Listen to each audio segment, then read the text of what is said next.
there for the month.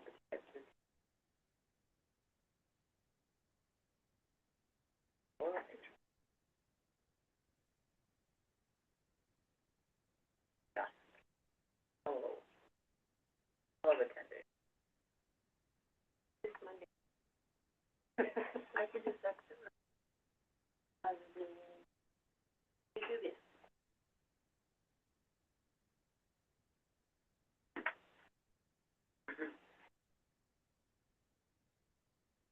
You're still on Zoom. Zoom window. Yeah.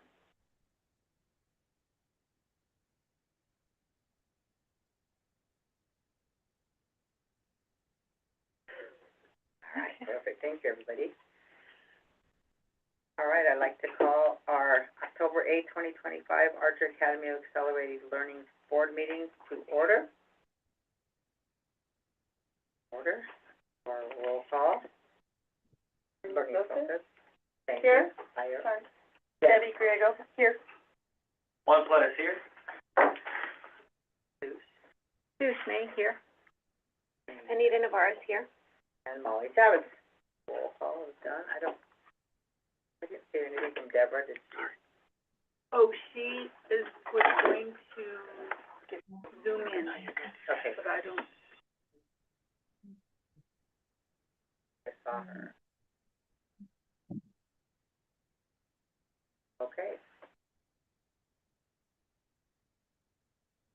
Keep going then. All right, I have a motion to approve the agenda, please. I motion to approve the agenda. Thank you. All those in favor? Aye. All those opposed?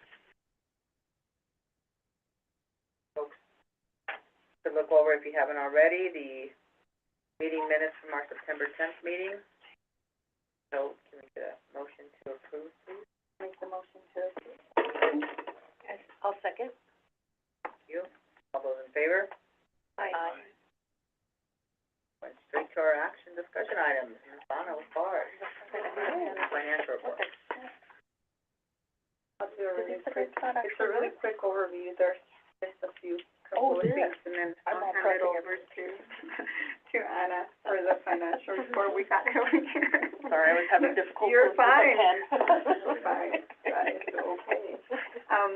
It's really quick. We have two boards that we'll have to approve. The first one, it's a small one. It's an increase for 903, and I think that is just to align the final budget. The final award to budget.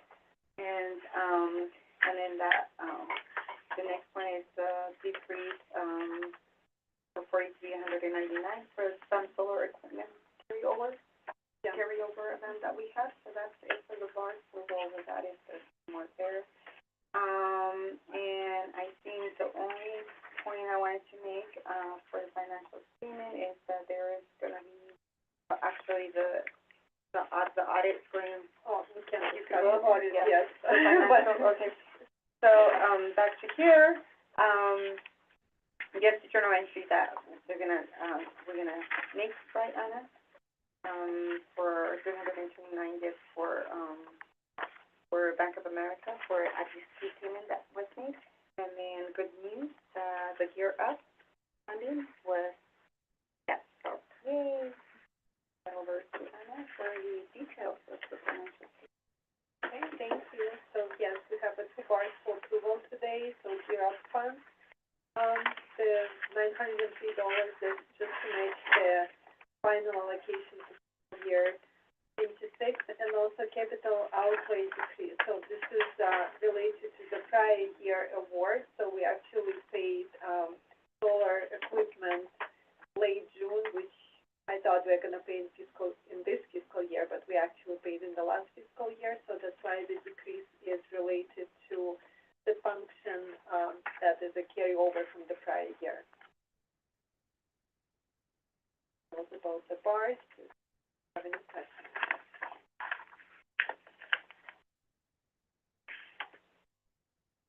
I motion to approve the bar. Second. A second. Thanks. All those in favor? Aye. All those opposed? Thank you. Thank you. Next is a check report. So this is a summary and the details about the checks.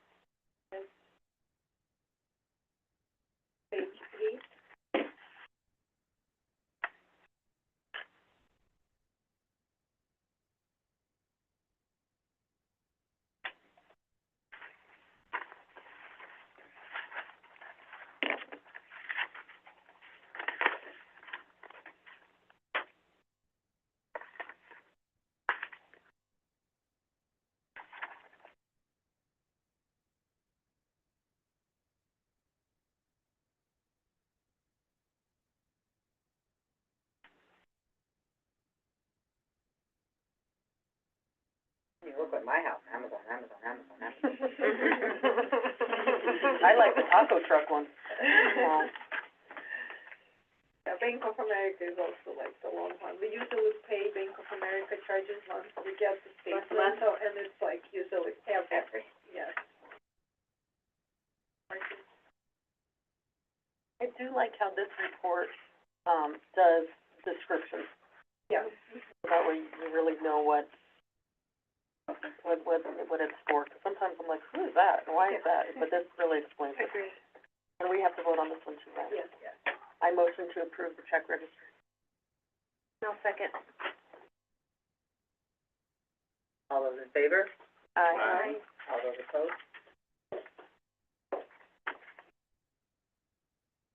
Right, so the next report is expenditure report, so, for operational fund on the left side and all other funds on the right side.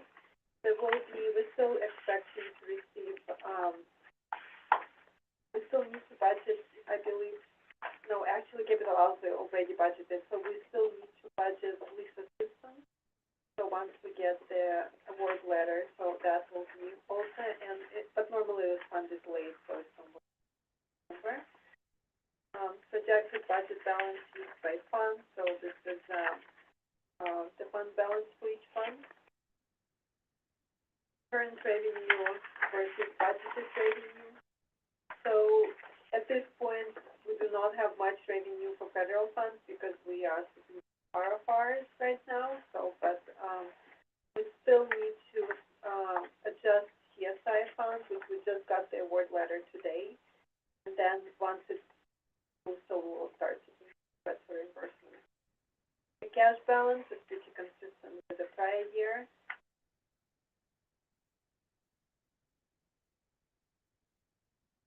So far, the school has received $600,000 for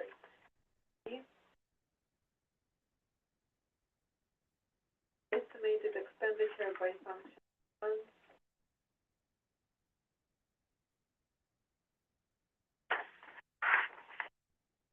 And financial summary report. So the funds were, we have a negative, cash balance, so this funds have a pending request for reimbursement, and we did have one adjustment for in receivables because for Bank of America, one of the charge was disputed, so we expect the bank to reverse it, and then we will determine it. Reverse this charge. On page 20, we have revenue report.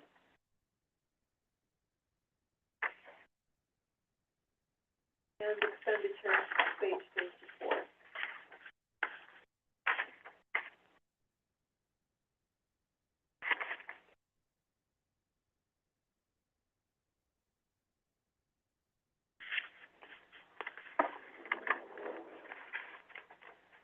Bank reconciliation report on page 27.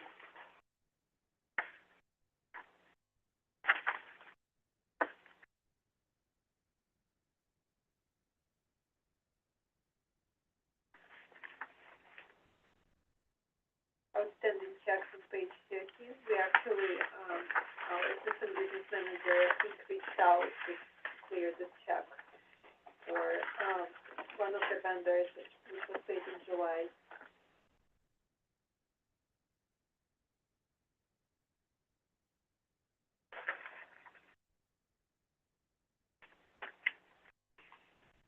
Bank statement on page 55.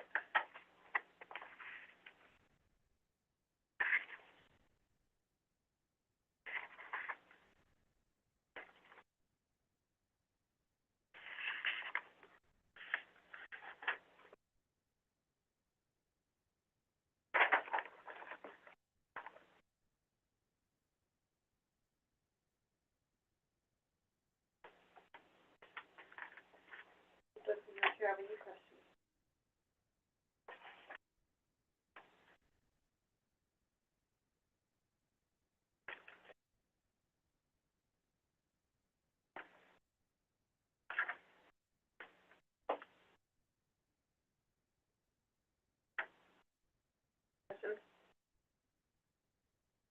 Aye. I think you can, I appreciate it. Policy, one. Oh, yes, of course. So this one is just a short addition to the, staff, absence policy, procedure. Just to add admin leave. Trying to figure out again how to share it out on the screen.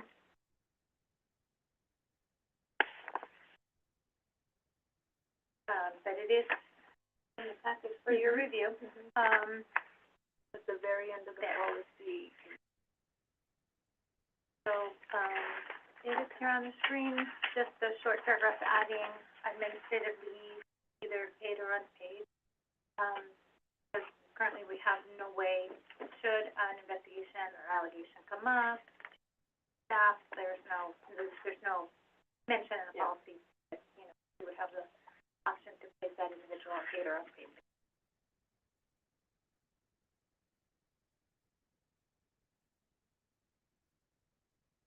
Does that pass the legal review for that time? In terms of a policy, it's fine. We'll say administrative leave is typically paid leave. So that matters in a couple of contexts. One is administrative leave is not disciplinary. So you can put someone on administrative leave for any reason, right? But they're still getting paid. If we were gonna, in the policy it says paid or unpaid, if we were gonna go to unpaid leave, you know, that becomes disciplinary, and so we would need some other basis than just like, we want to, or there's an investigation or something like that. But in terms of a policy, it's fine to have it in there. I think we just have to know in practice, if we're gonna put someone on unpaid leave, there might be additional steps or liability of the school case if we don't. Does that need to be spelled out in this, or can it be something that's internal or? Yeah, I don't think it has to be in the policy. I just think if we're gonna act on that, then we would have to make sure we're following the law. And, I mean, you don't necessarily even have to have an admin leave policy. You can just put some on administrative leave because it's not disciplinary. It's helpful to have policies, so it's in your handbook. Oftentimes when you do that, staff are kind of elevated and concerned, and they might look, and so having it in the handbook helps. And I think it's more of a internal procedure than something that has to go in policy about what you would do in the event you're gonna put them on. But you have to spell out somewhere what kinds of conduct would require unpaid versus. It's, there's law around when you can put someone on paid leave. Typically, we would call that a suspension. And so I would actually not spell it out in a handbook because it's so case-by-case dependent. So you don't wanna either hem yourself in or put something wrong based on what the law is, as it changes and evolves.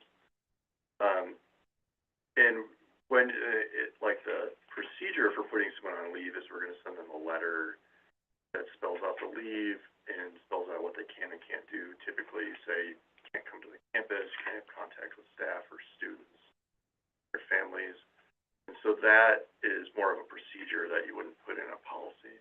So Donna would work with me on that when we have that situation arise, and we would draft a letter and send.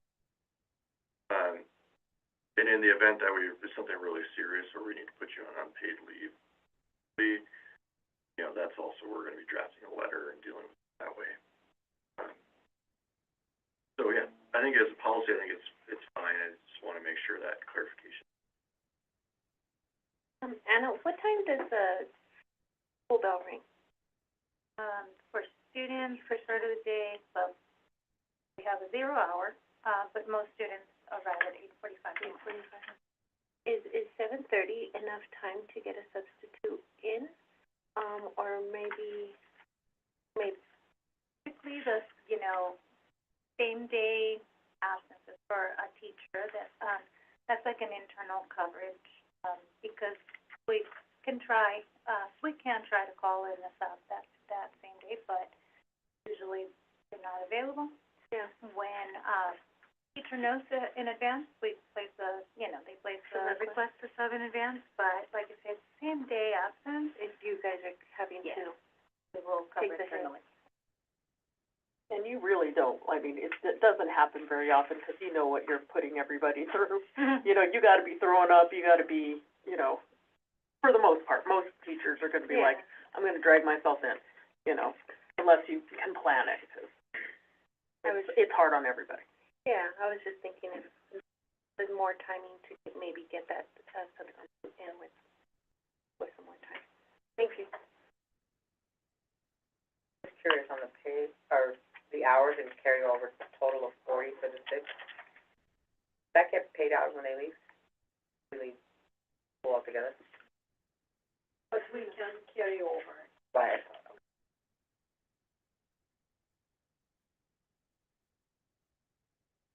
Any other questions?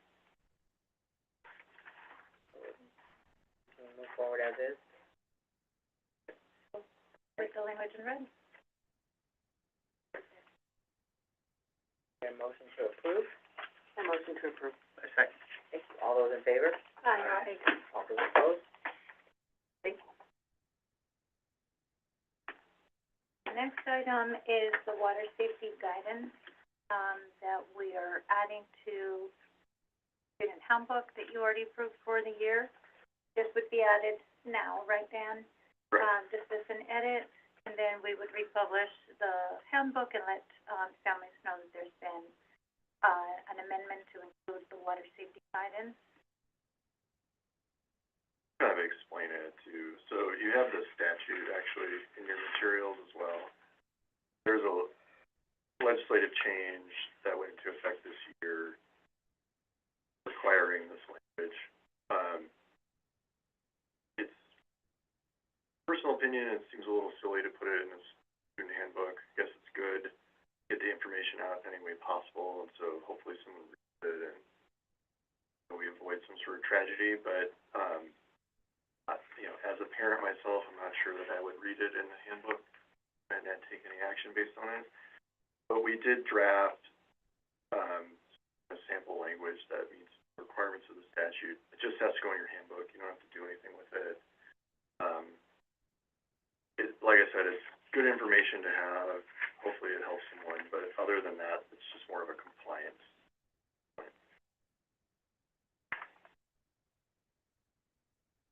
So this isn't because you guys are taking the kids to a pool, it's just something that has to be, okay.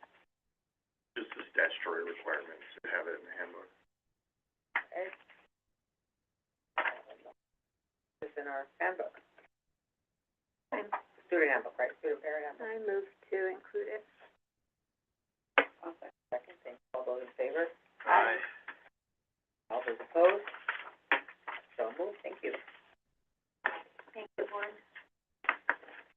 Okay, the next one is the resolution, so, okay, so what was sent out in the packet, this is the. Yes. Okay, let's see, what am I taking one and passing, please, revised it in collaboration with Jan, so, because CED has a manual that, it states how teacher experience and education is considered and verified. You know, our business office works with us when we onboard a new teacher to verify that experience for previous employers. And typically that's done on our form that meets the requirements of the PED. And the significance of this to be in compliance is because there's some monetary incentive for the, you know, higher experience and licensure level, known as the Teacher Cost Index. We hired a new teacher this year who has 12 years of out-of-state experience. So according to the state laws in Colorado, the records retention policy allowed that district to discard the employee file. So there was no way of verifying this experience, other than a letter that he himself had from the district saying he was here between this year and that year, and it's a very generic letter that the teacher had used to prove experience at another district at some other time. He then took that letter, sent it to the district and said, "You're telling me there's no files, but I have this letter." They said, "Well, there's, you know, we can verify that that was an HR person here, that this is a valid letter, that the experience is true. So then we took the steps to say, put it on the form that we need to use in order to verify the experience. They said, we can do our best, but we don't have the files, so we don't know how many hours a day he worked, and we don't know how many, days per year he worked, which is, required in the state of New Mexico in order to meet those CCI requirements. 12 years of experience makes a significant difference. Oh, yeah. I cannot conceive losing this teacher at this time of the year over, you know, a significant amount of salary that he would be losing if we were to just say, sorry, they can't verify the days and the, you know, and the hours that you worked, but they did verify full-time experience for that period of 12 years. So what I'm asking is if, the board would be comfortable with coming up this resolution, recording it as a one-time exception, because, you know, the teacher has this verified experience, maybe not to the detail that the BED would want, and, because I would like to retain him, instead of trying to recruit a new teacher at this point in time. And when you say that PED requires, like, this will fly, So PED didn't give us actually defined answer whether or not we can recognize this experience, but also our policy lists, there's like specific requirements like hours and days, and unfortunately this piece of information we were not able to get, but we know that this is important. And we contact PED, budget analyst, licensure department, so, there was no, I know, we can do it, so that's why we need to. we can do it?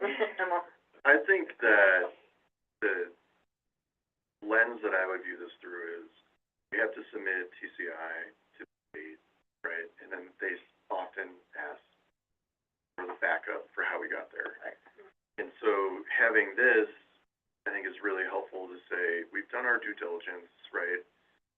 We have a resolution of the board recognizing that this was an exceptional scenario, and we did kind of all we could do to verify. We have good backup documentation, not like the person just made up their experience or something, did everything we could.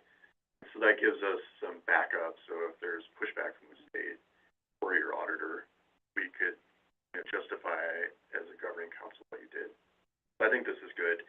We did edit it to include a little bit more information, so it kind of spells out, you know, the years of experience, and it doesn't go into all the detail, but it explains basically what happened. And, you know, Durango couldn't verify this because of the records issue, and so, you know, we still have some verification from them. It's just not as thorough as we might like. This often comes up with non-traditional teachers, so like someone who is in higher ed. Well, we probably should count their experience if they're a professor, but it doesn't fit neatly within, you know, a teaching year or something. Sometimes we have to deviate from a standard process for that as well. But I think this is as good as we can do. And I agree, this person, to the best of our knowledge, worked those years. They should be entitled to compensation for that based on your salary schedule, and so let's do what's right and include.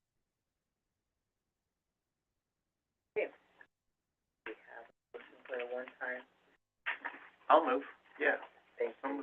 We have a second? All those in favor? Aye. All those opposed?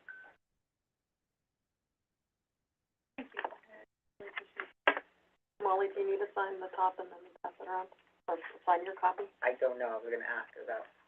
That I'm not familiar with, so Because it's I, got, yes, and I would ask Kelly or Dan, do you know, this is, number one, I don't know if it needs to have a number. I don't know if this board has any other resolutions. You should have your board resolution for the OMA.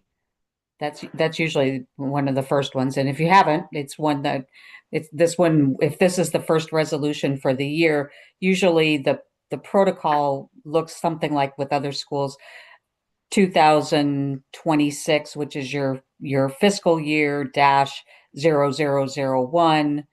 And that would be your resolution number. And then Molly, usually it's the board president and the secretary that would sign a resolution that stays. And Dan, it doesn't go anywhere, right? This is documentation for the backup for an audit. Yeah, it would just go in the minutes. We Yeah, don't, most boards don't post their resolutions. yeah, And I agree that naming convention is what I would use too. Like just the year and then with a dash and a number. And if you haven't done your open meetings act resolution, we should do that. yep. It's expired.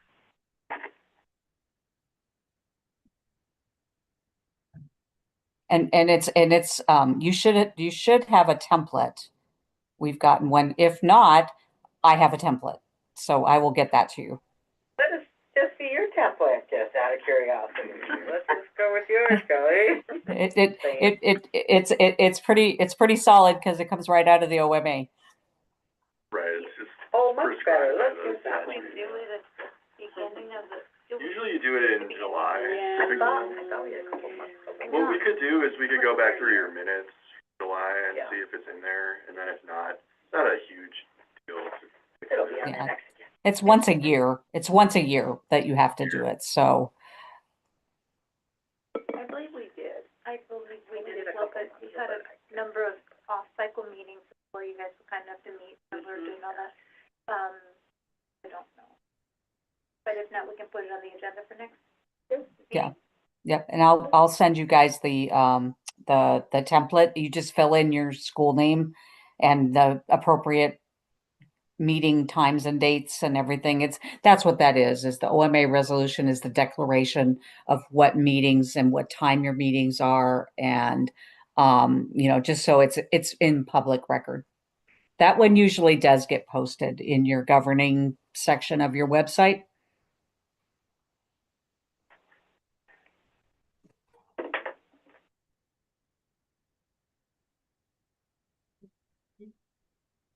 Perfect, okay. Recruitment of board members, did you have somebody with that person? Wasn't there a gentleman I thought you said was interested? I was gonna maybe set up a site visit. Not for our board, no. Oh, he- okay. Yeah, he was just, inquiring about the school, as the charter school in general. Oh, okay. He just wanted to do a walk through the school, but no, not Okay. unfortunately. No, I just, right now, we're at 8.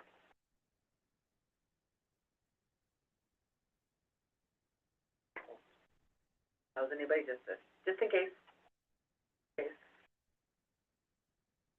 Governing board training, can you, Kelly? Hello, everybody. Welcome. I'm glad to see everybody. Welcome back to a new school year already in October, believe it or not. And I just, I'm happy that we're going to be working together again to do our training.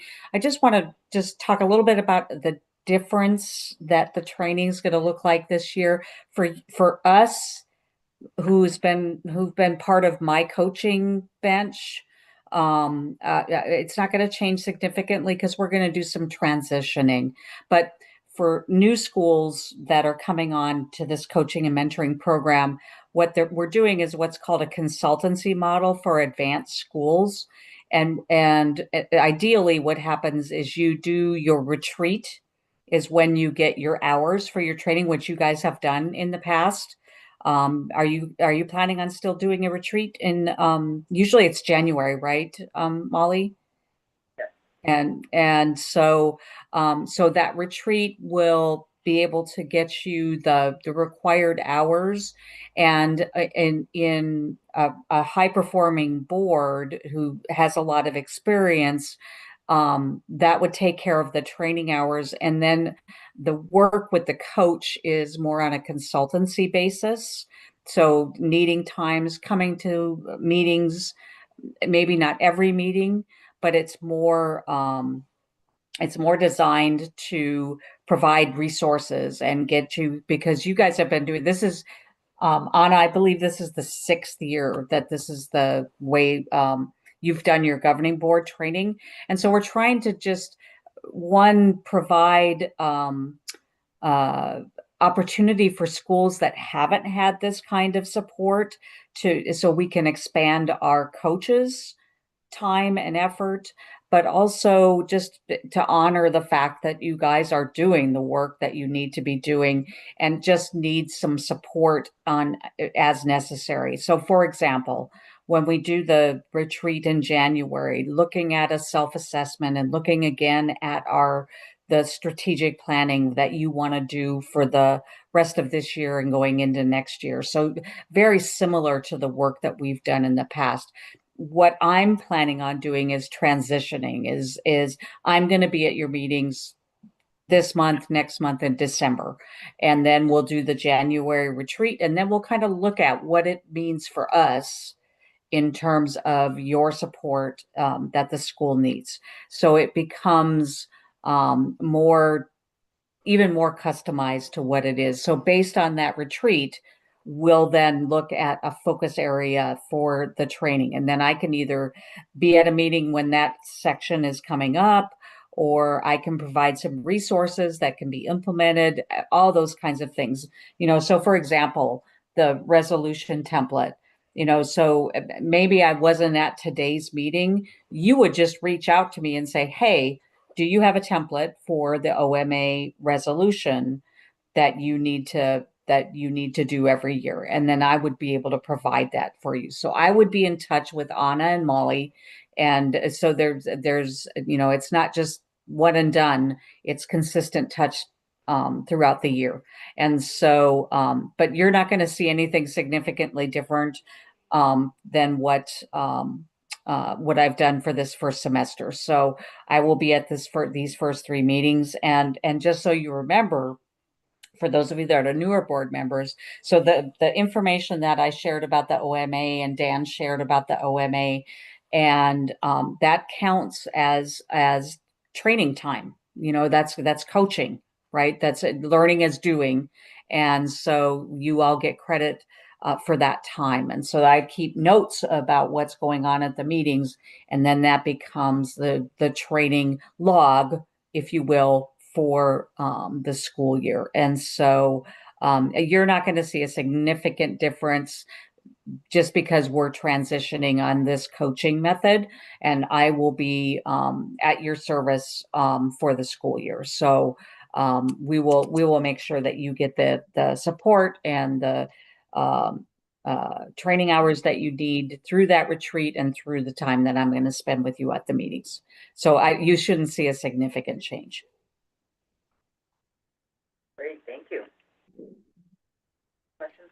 And Molly, can I wanted to make sure, since it's been a while since I've been, you said you have 8 members.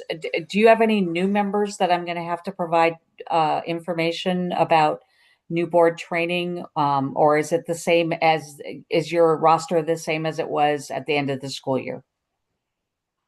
Yes, minus Cindy. Minus Cindy. Okay. So nobody knew that we have to worry about the new board training. Okay, great. Do you guys have any questions for me? And as we get closer to the retreat, we'll take a look at what it is that, we'll form your agenda into a training session. So what are the areas that we need to look at? And I'm happy to help.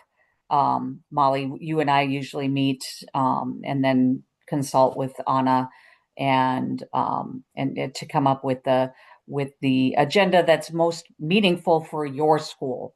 It's not me spouting out training. It's what's useful for you that then I apply training to whatever areas you need. Nope, I think everybody's good for now, Kelly, thank you. And I'm just very happy to be back with you guys. I love working with you. This school has really been one of the top performers, in my opinion, in governing, and Anna's leadership has really changed the culture of the school, and I've heard that from many people outside. So this is a school on the rise, and will continue to be, and I'm very proud to be a part of that. And so thank you for allowing me to be a part of your team, and I look forward to it. And normally I would stay. I'm in Seattle taking care of my stepmother's estate. I'm sorry. I'm in the middle of, chaos right now, and I have to get back and help my family, with some of the work, and so I'm gonna have to jump off it, if that's okay, but I will be at the full meeting in November. Great, thank you, and good luck taking care of all that. I know, it's been, it's been difficult, so, I appreciate your support on that, and, thank you again, and, Anna, I have the report, so I will take a look at it. If I have any questions, I'll reach out to you. Sounds great. Okay, thank you, and congratulations on your engagement. Thank you. Thanks, everybody. Have a great Bye. evening. Bye-bye. Bye-bye.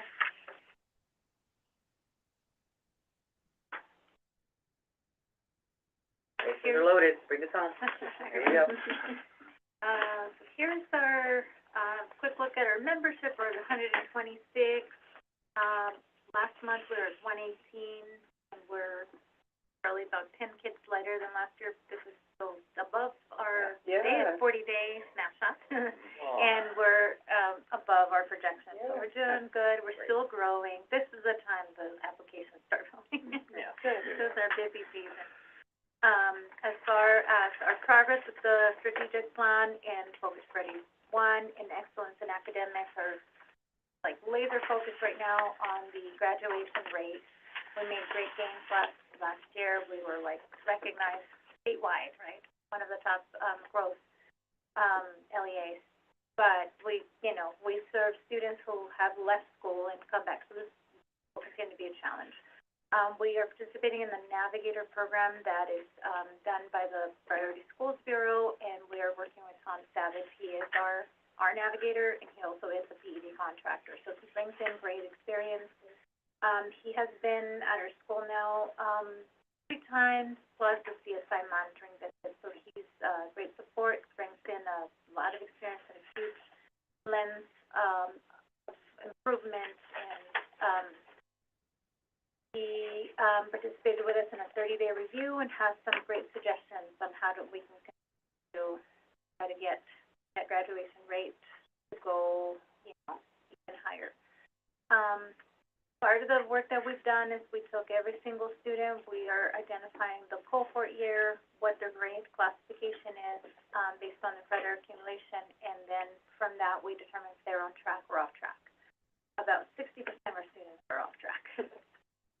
So, again, it's a huge challenge, but with the changes that we've made to the semester structure, the online, the blended schedule, I know that we're just continuing to get kids to move forward, and it's really encouraging. I also have been meeting and pursuing the PED to give me the data that I need to be able to project future graduation years, right? Part of our CSI visit, the monitoring is for us to predict where we're gonna be in, graduation rate in a year. Well, I won't know for 2 years. PED doesn't have that data until after, the fall is, the fall following the graduation year, but for us to be able to impact and do something, I need to know who all is in the cohort. While our graduating class is 40, our cohort is like 100. So where are those other 100 kids? I need to know that this year, following year, so that we can re-invite them back into school. So we're working with them. They see the need, and I'll keep you updated. For Focus Priority 2 in supportive and inclusive culture, we are all trained for Nurture Heart approach. It's a radical mind shift for a lot of teachers.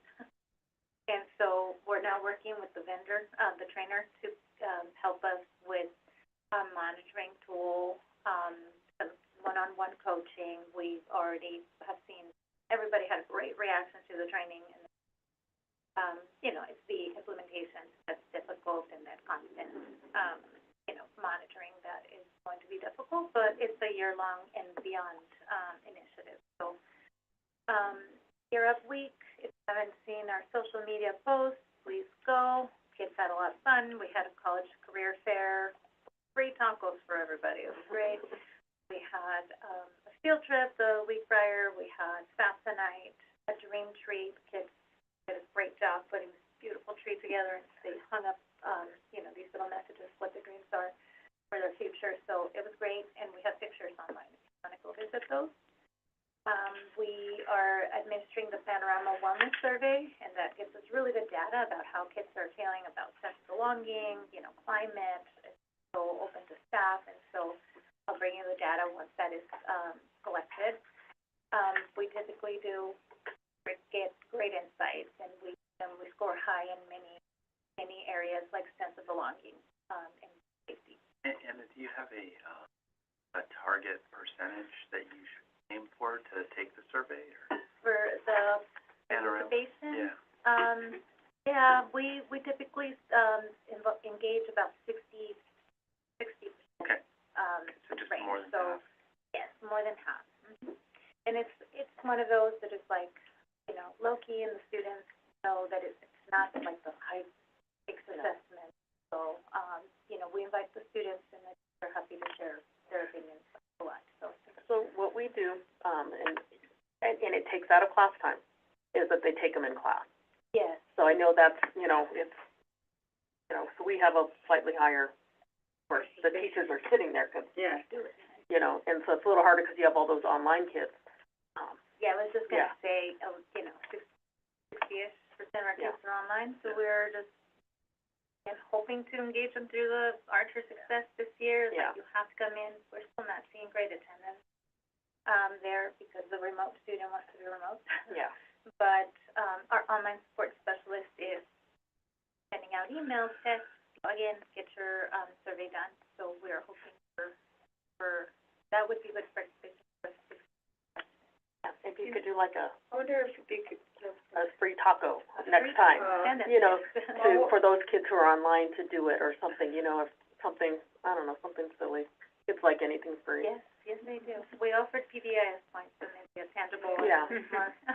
more. after those points, I was thinking maybe if you mentioned that the remote students don't wanna come in, is there a possibility to do like a Teams meeting and everybody logs in for the hour and they get points for it to do just to address the student population that's, you know, and then Yeah. you get it done. Just as an idea, I was thinking, I mean, Thank you. I think that will be something that we, you know, we're happy to accommodate students who are like in Valencia County, we have students on the Yeah. Pueblo.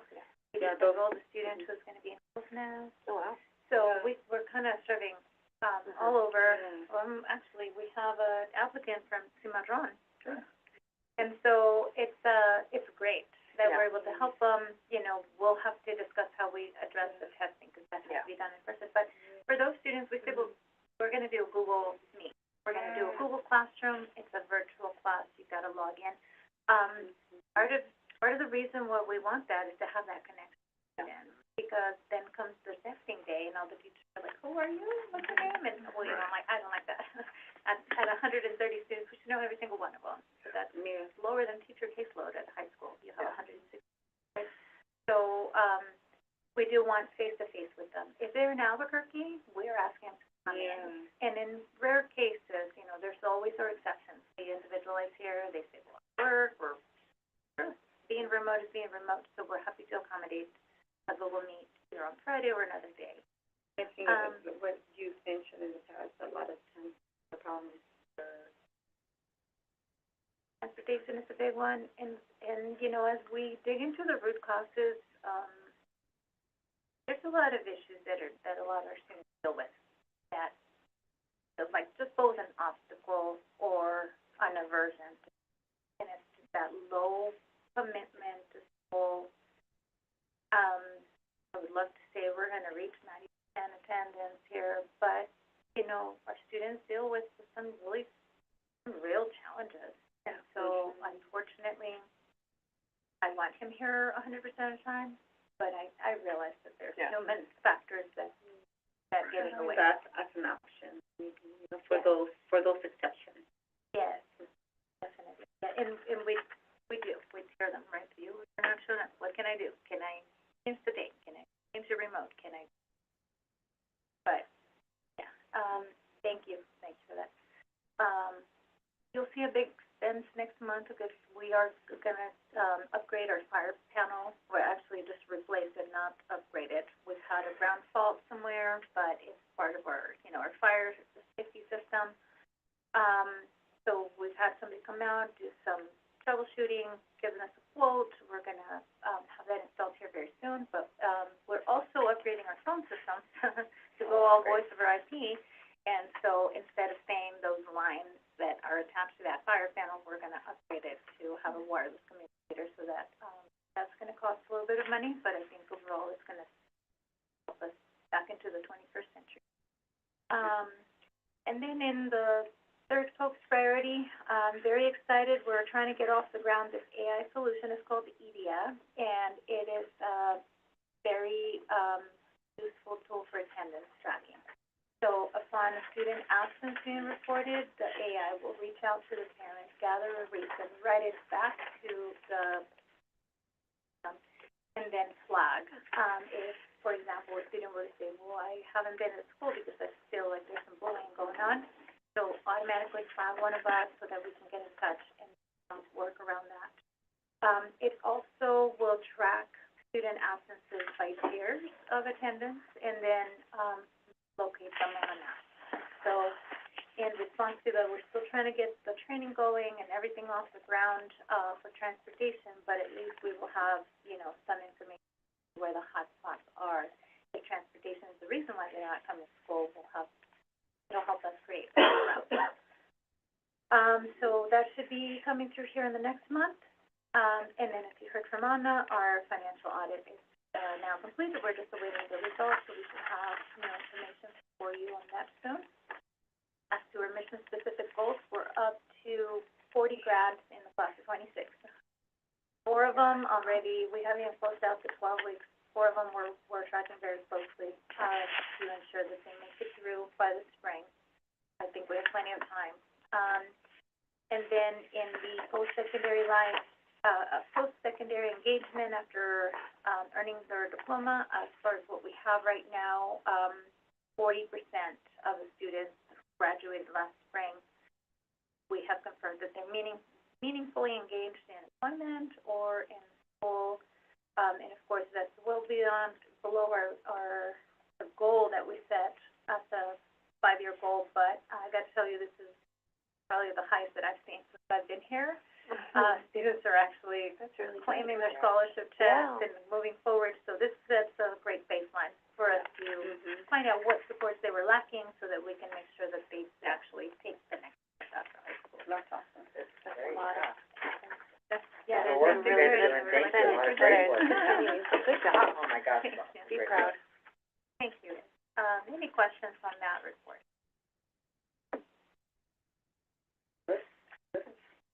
Great job.